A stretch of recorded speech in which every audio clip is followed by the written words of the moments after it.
All right, and we are back with the GSMC Wrestling Laureate Podcast, brought to you by the GSMC Sports Network. I'm your host, Eric Rodriguez, here with all the cool wrestling factoids, 1,010%. All the actions inside and outside of the ring. But before we do absolutely any of that, I want to remind you guys to use the tips and donations link at gsmcpodcast.net. Shoot me your comments, questions, and concerns about professional wrestling. Tell me what you like, tell me what you don't like. You just kind of reflect on what we talked about. We had our WWF. Whoo, talking too much about the past, man. Although WWF was lit. We talked about WWE SmackDown preview. We had my Thursday Night Wrestling review, stepping into the world of Ring of Honor, also the Ring of TNA Impact.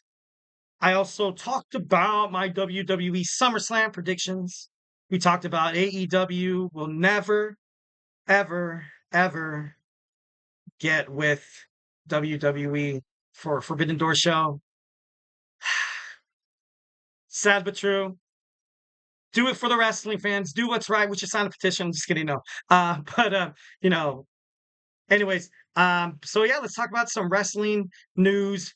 Roundup. Ba-da-bum, ba-da-bum. I wish I could create my own music. That'd be dope. First and foremost, our major news story. We have Jinder Mahal reunites with the Singh brothers at a GCW event. Great to see him back inside the wrestling ring. Jinder Mahal is a hot free agent. I think, he's going to be a great pickup. Absolutely anywhere he goes at the GCW, that seems about fitting for Jinder Mahal. Jinder Mahal is a big guy, much like, he did it with Drew McIntyre. Drew McIntyre, they went from the three-man band, went from promising young superstars, kind of trashed in terms of, creative ideas and stuff like that. Then they came back as single stars. They worked, they came back absolute monsters. Jinder Mahal looks like, doesn't look like he has an ounce of fat on him. Drew McIntyre also came back more beefier, came back more dominant, more physical, more determined, more ruthless aggression. But it's cool to see Jinder Mahal back into wrestling. 1,010%. There was no doubt in my mind that after his 90 days was up from the WWE, he couldn't be signed. He couldn't be signed by any wrestling promotion. I knew someone was going to pick him up. 1,010%. You could do so many storylines about Jinder Mahal. He's a great heel.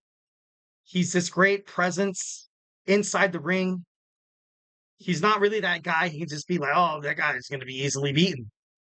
So 1,010%, definitely proud of Jinder Mahal. So let's go ahead and move on.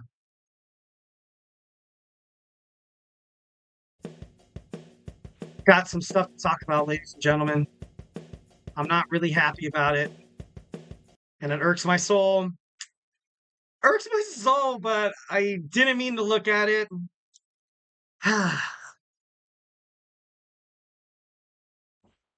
The Bloodline are the new WWE Tag Team Champions. Oh my God. Oh, we go again. Oh my God. Oh, okay. So now, like what I talked about earlier, now it leaves this Solo Sikoa and Cody Rhodes thing wide open. Leads it wide open. God, why did it have to pop up on my screen? Out of everything, why did it have to pop up on my screen? Totally sucks. Absolutely hate it. But, we have our new WWE Tag Team Champions, Tama Tonga, Jacob Fatu. Hopefully when Tonga Loa becomes healthy, they'll give him the titles to defend because that just seems more fair, to be honest. Jacob Fatu could take down 2 or 3 people by himself. It's not fair. It's not fair. Life's not fair, Eric. I'm sorry. All right, so tonight, Tiffany Stratton will get a new custom briefcase by Nia Jax. Nia Jax promised her a new briefcase last week on SmackDown. See, all this thing kind of got me all flustered, to be honest. So I don't know, kind of crazy, but why not? Why not? So also next story, we have spoilers that multiple NXT stars will be appearing at a TNA Impact tapings. Obviously, the No Quarter Catch crew is in the mix. You have Ash by Elegance will be obviously, well, she's already on. Kind of crazy. Gallus, Dante Chen, Wolfgang, and Singapore Star. Joe Kofi. That makes that kind of makes sense. Like you kind of want things to get a little bigger. WWE NXT's Dante Chen showed up tonight on TNA Impact's taping in Tampa, Florida. That's pretty badass. Once again, NXT and TNA doing it right. Maybe they should let WWE and AEW they should teach them how you can, come together and just, play nice, play nice. Next, we have Stephanie Vacour stuns with a gorgeous selfie drop.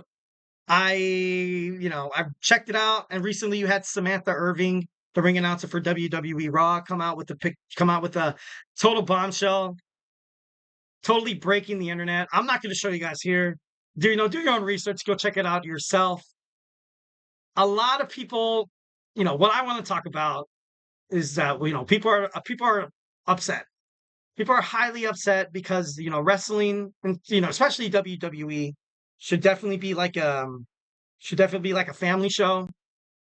Kind of heading more toward a PG-13 approach when Raw hits on Netflix and SmackDown comes to the USA. And I remember Mandy Rose. Mandy Rose, she got popped. I think she had an OnlyFans. She had an OnlyFans where she was taking pictures like this, and she was ultimately canned. She was the WWE NXT Women's Champion. I think she was stripped of the title. I might be wrong. Don't quote me on that. And she was such a promising star. But then she got fired, man. You have these girls, like Stephanie Vacour. I'm not obviously positive self, body image is awesome. To all power to you. I think that's totally cool. And maybe it's, the media that's overly like kind of sexualizing it and stuff like that. But I don't know. I just think it's, I kind of think it's like a double standard a little bit. Like, I don't know. Mandy Rose was pretty, she was a great superstar. Then, she got caught taking pictures and stuff like that. And then, she got fired. So I don't know. I just think that was kind of, super crazy. Next we have the Hardy Boys had a meeting with WWE before SummerSlam weekend. This is another story that kind of gets me cringed because I honestly do not want the Hardy Boys back in WWE. I think they're perfect where they are in TNA. I know Jeff Hardy has recently said he's been growing tired of the new Hardy Boys theme song, of the old Hardy Boys theme song, excuse me. Maybe him, the Broken Matt Hardy, and Brother Nero make an NXT return. But I don't think they make it to the WWE main roster. They're too old. I'm sorry. I'm not trying to be mean. And me, I like watching nostalgia in terms of professional wrestling. I'm not against it. Not against it at all. But at the same time, Jeff Hardy was in and out of the WWE, but, was struggling with substance abuse. And then Matt Hardy seems like he has the most success when he's on any other brand besides WWE. But I don't know. It's crazy. Next, we have Braun Breaker addresses potentially working with Paul Heyman. Obviously, Paul Heyman, in terms of new talent, seems like, it's kind of fitting for Braun Breaker. Braun Breaker had this to say. He stated, and I quote, he said, "I would love that. I think Paul would love that. We'll just have to see one day." So, just that in itself, obviously, Braun Breaker, I kind of compared him to being Brock Lesnar. If he wins the Intercontinental Championship, you can bet that he's going to be like a Brock Lesnar in the main event. So it's kind of crazy. It's kind of crazy. Next, we have, staying with Braun Breaker, we have Shawn Michaels saying Braun Breaker has all the tools for a Goldberg run. And you know what? I think 1,010%. I kind of don't like that. So we have this, and I quote, "He has all the tools to have a run like Goldberg or Steve Austin or Roman Reigns. He's as gifted as they come." That's true. 1,010%. That's true. The thing that impressed me the most about Braun Breaker was his ability to be coached. He trusted me. He trusted our process here. When you have special athletes, sometimes they think they understand or know the system because they've been great at everything else. He never came across as that way. Kind of shocking, right? The way he comes out in WWE, how he just seems like he's totally opposite of that. Pushing Adam Pearce around, spearing everything in his way. And he's actually a good guy.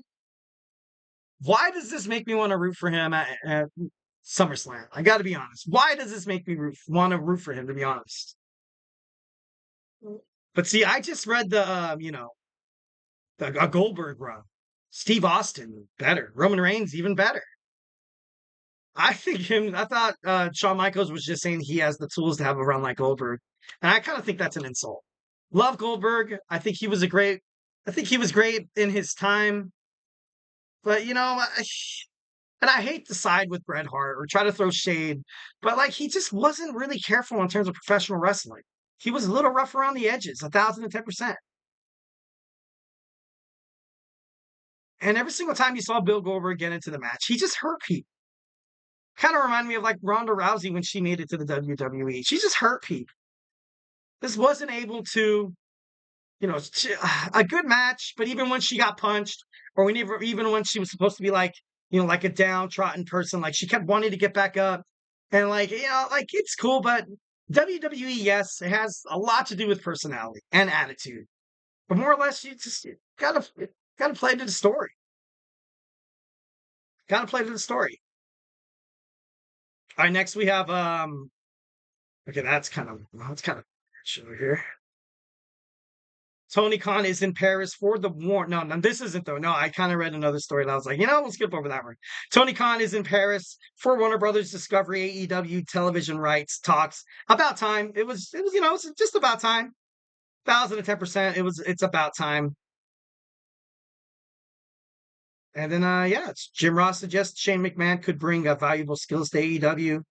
Not really, not really anything crazy. Well, Britt Baker was actually, I think she got suspended. Backstage reaction to MJF and Britt Baker. Heated confrontation. I think she might have got suspended. I don't quote me on that. I'm, kind of reading, some wrestling headlines and stuff like that. So yeah, on a bunch of stuff going around. I got a chat from Chaos Theory, 035. We want Brock back. To be honest, I feel like right now if Brock Lesnar does come back, I feel like it'd be great. I feel like it'd be great. They would have a way better run than as opposed to like, back. But he honestly when he had his feud with Cody Rhodes, I thought that was pretty good. I thought that was pretty well booked. And AEW is horrible. You know what? I for the longest time I thought the same thing. And I'm not sure if you do watch AEW at all, or if or if you're willing to give it a chance or anything like that. It's not bad. I think you just have to come with a different perspective. Because I watched AEW at first, kind of with the WWE mindset. And every single time I watched it, I was like, okay, this seems like it's pandering to the crowd way too much. But then as I kept watching AEW, I kind of, much like you saw in WCW, how it's mostly about the stars, their personalities, and stuff like that. It's about storylines, so to speak, yes, and promos backstage, but most of the time it's just, they're going out there getting they're being their own character and stuff like that. They're, introducing their own personalities. That's the reason, so then I kind of fell in love with AEW. I was like, you know what? It's, especially when with Ospreay's in the ring, you watch any of his matches, it's 1,010%. You're in for a good watch. MJF being back, I think is great for AEW. Mercedes Moné is a really good heel. Hated her character as a babyface, but overall, I think AEW is pretty good. I think another it's too much of a comedy gimmick. Crap. No storylines make sense. When it comes to like the Elite and the EVPs, I kind of feel that way. I kind of do feel like that, and I feel like that kind of sucks for the Young Bucks, to be honest, because they were a great tag team. They introduced AEW with Cody Rhodes and Kenny Omega. And it just seems like, their storylines aren't hitting. That's 1,010% correct. I feel like it's, a lot of stuff like that. With Swerve Strickland, I feel like on the other side, as well as Bryan Danielson. Also, like I mentioned, the whole Don Callis family is a little crazy, to be honest. And then, last night on Dynamite, you had, Hangman Adam Page be a little too cocky. You saw Darby Allin pick up the victory. And that was a little wonky. Yeah, so it's it is wrestling at the end of the day. It is wrestling, and I know wrestling. Come on, we watch wrestling, but it's not WWE's not too corny. But I know sometimes it's to each your own. To each your own, I guess is the thing at the end of the day. Well, guys, that's my show. That's it for me. Thank you guys so much for tuning into the GSMC Wrestling Laureate Podcast, brought to you by the GSMC Sports Network. And remember to Superman punch that like and subscribe button to the show. Follow the show, follow the GSMC Sports Network. Remember to leave a positive review here at the GSMC Sports Network. We do love a lot of peace, love, and positivity, 1,010%. And, remember to follow us on Twitter/X, TikTok, Instagram, Facebook for more content and updates. And if I haven't made you a wrestling fan by now, we have other sports. We have Sam with baseball. We have Tommy with college football, the Chip Shot Football Podcast with Manny Nelson with basketball, Chris Shepard with the GSMC Fantasy Sports. We had the Andrew Tate Show. We also have Kenneth's GSMC Football Podcast, pretty dope. We have my man Emran's Soccer Podcast coming up live in about 8 minutes. So make sure you check that out, especially if you're a soccer fan. So 1,010%. I appreciate Chaos Theory, 035, and everybody who contributed to the chat tonight. 1,010%. Thank you guys so much for being so amazing. Hope you guys have an amazing, safe, lovely weekend. Be blessed. 1,010%. I'll see you guys back here on Monday. So, like always, I love you and stay beautiful.